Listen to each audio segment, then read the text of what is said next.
beaucoup d'honneur d'être le 9e sélectionneur et manager de l'équipe de France. Après, je sais aussi l'énorme responsabilité.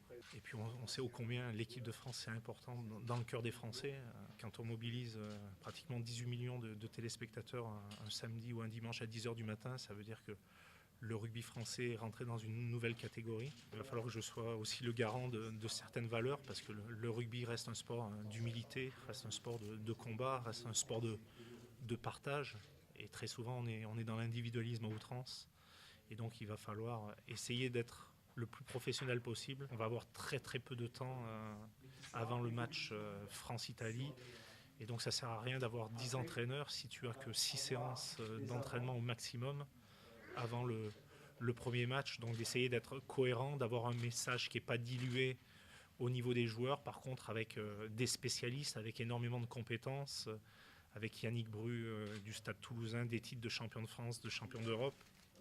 Patrice Lagisquet de Biarritz, qui a été champion de France aussi, un docteur de Toulon, un kiné de La Rochelle, un kiné de Clermont-Ferrand, donc un staff resserré, mais j'espère le plus professionnel possible et qui va donner les clés aux joueurs pour essayer d'être le plus performant possible. Ce qui est important, c'est d'essayer de cacher tes points faibles et d'être bon sur tes points forts. Donc on discute énormément, on parle énormément avec Patrice et Yannick, et ça sera celui qui est le plus compétent sur sur le ruck, sur la défense, sur l'attaque, etc., qui prendra, et ça sera vraiment un concert à trois. Je pense que l'équipe de France, ça se mérite, donc je ne pense pas que j'essaierai 90 joueurs dans ce tournoi des destinations. On va essayer d'avoir une base avec les mondialistes.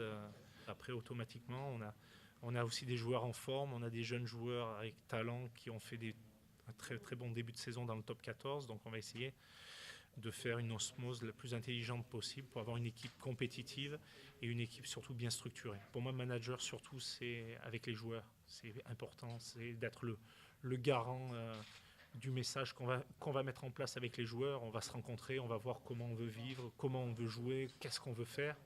Et après, quand on a mis ça en place, moi, je dois être le garant. Et après, les joueurs doivent rester dans le cadre qu'on s'est donné et pas sortir. Et donc pour moi, c'est important parce que ça fait une dizaine d'années que je fonctionne comme ça et que c'est vrai que c'est un nouveau rôle, c'est un nouvel organigramme, mais le manager, c'est plus pour moi voilà, le manager au quotidien avec les joueurs, parce que le rugby reste un sport où l'humain est primordial. On a des inquiétudes à certains postes. On sait qu'en première ligne, il y a peu de Français qui sont titulaires dans les clubs de top 14, en demi d'ouverture aussi, ou dans les équipes françaises qui sont dans les 4-5 premières du top 14, les titulaires sont qu'étrangers. Par contre, à des postes, on est très très bien fourni. Par exemple, demi-mêlée, on a pratiquement 5 ou 6 demi-mêlées de très haut niveau, mais c'est vrai qu'on a certains postes où là, on en parle avec aussi la formation, on en parle avec la DTN, et on a besoin aussi de joueurs qui explosent en top 14 et qui amènent plus de concurrence à certains postes.